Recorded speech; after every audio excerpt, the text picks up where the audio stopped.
I don't know why, but there's something about these social media shops that open up. I don't know.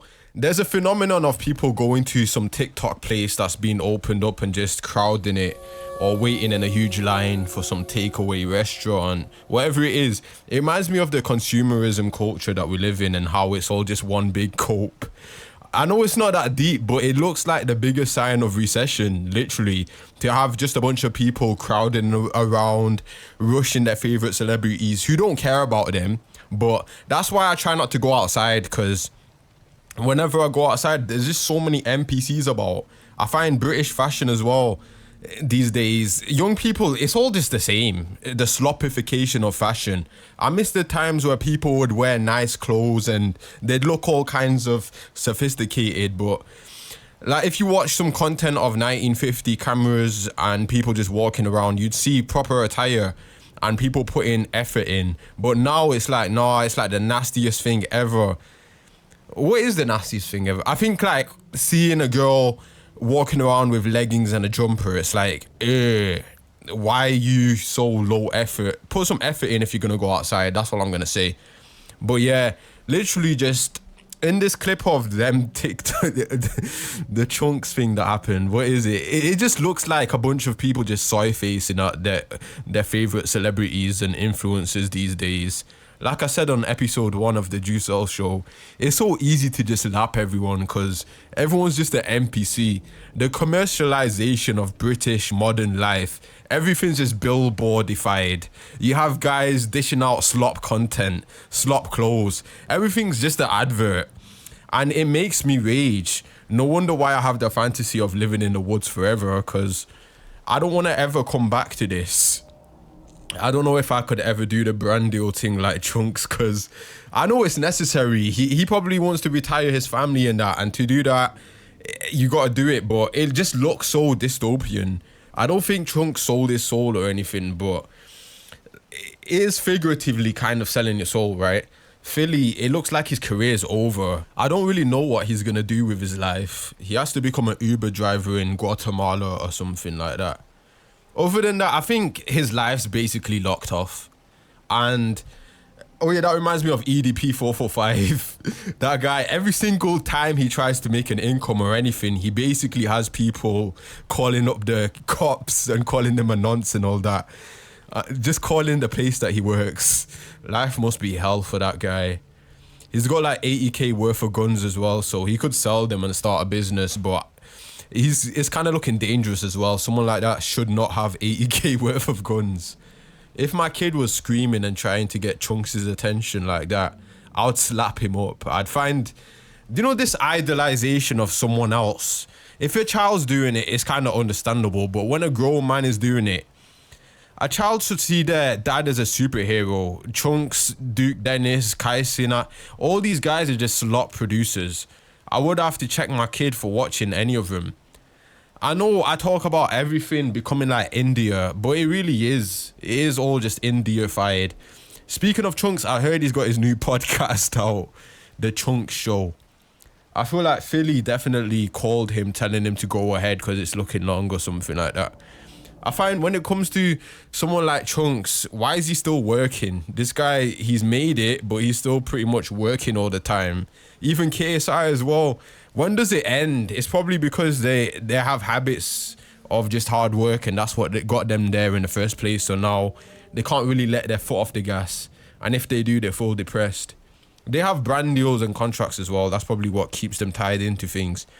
It kind of ties into the whole surrogate activity thing, to where these guys basically dedicate their entire lives to getting more money, more clout, and staying relevant. And these guys, they can just retire into the woods. Chunkz can get a nice house somewhere, live off his own grid, you know that. But I know it seems like it's just a rat race, just producing slop all the time.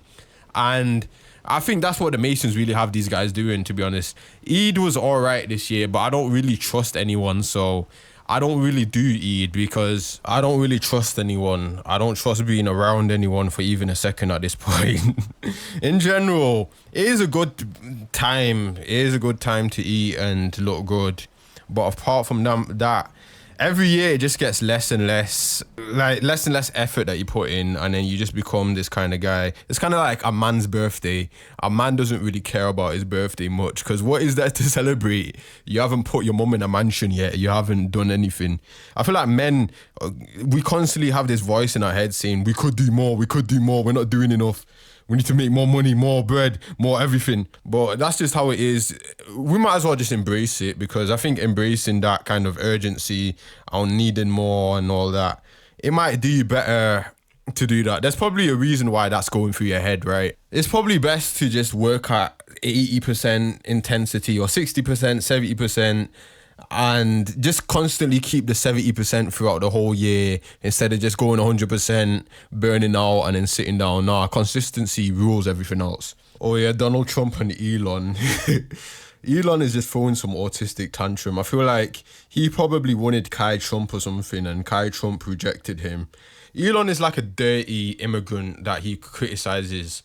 In general, he's just a South African immigrant, and he's just trying to cope with making money and becoming rich. But end of the day, he can't really get the chicks he wants. He wants the aristocratic Usna. He wants Kai Trump, but he can't get that. So instead, he has to cope and marry these 304s, have kids with 304s, because he's the richest man in the world, but he's from low birth. He's not aristocratic enough. In general, when it comes to rich, white, old guys, on YouTube as well, there's so much cope going on. There's a lot of, you know that guy Rich Cooper, and Rich Cooper. The manosphere, like Red Pill guys, I used to watch them a little bit here and there, and like, it's just so cringe when you watch them and they're like, I don't know, man. Whole Math as well, that guy called Whole Math, he would just sit around mathematic breakdowns. He kind of ties into what I do in terms of me breaking down the roads, and then Whole Math kind of breaks down into gender relationships. But his life is such a shitty, like, apparently he's like 40 years old and he's still single or something like that, and he can't get a relationship because his life is a wreck and he's mentally ill. But yeah, this guy is very smart, but he's just wasted his intelligence on being a retard. In general, when you're spreading that gender slop, that's going to turn you crazy. So no wonder why he turned crazy. And yeah, like all of them guys, man, all of them Red Pill guys, Fit X Fearless, I talked about him last time.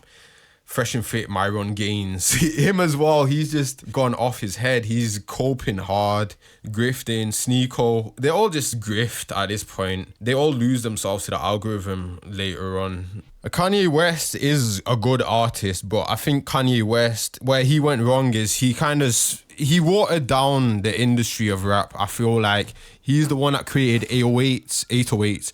But 808s are bad. They have kind of ruined hip hop. It's kind of made it all sound the same. It's made it all sound like this R&B. Do you know, like R&B drill, that kind of slop that you have, where an auto-tune. I think Kanye, it's safe to say that he kind of did make, I don't know, being vulnerable on a rap beat in a singy kind of melodic way. He kind of did make that into a thing. T-Pain maybe, I don't know. But yeah, Kanye did create a lot, but he kind of changed the world for the worst in my opinion, because 808s are terrible, and yeah, I don't like them much. I think rap before was more creative. When it comes to anime, I like the mainstream slop anime the most for some reason. I just like shonen. I like Shonen Jump, One Piece. I'm a huge One Piece fan. It is like 1,000 episodes, but it gets good halfway through. I remember my friend used to be like, it gets good halfway through, bro, just watch it all. And I waited like 200 hours of watch time, just sat in my bed like a degenerate, just binge watching like a weeb. Anime does get good, but it's so dead after the age of like 18. It's like, what am I doing with my life? Gaming as well. I know I've talked a lot about gaming in the past, but after like a certain age, man, it gets old. It's like, yeah, why haven't I bought the fucking Maserati yet? So you can't really enjoy that game because you feel like a dickhead. Sure, just play it a bit to cool off when you've done your work and you've got low energy after that. Yeah, it's cool to do, but in general, gaming, man, you just feel like a batty man.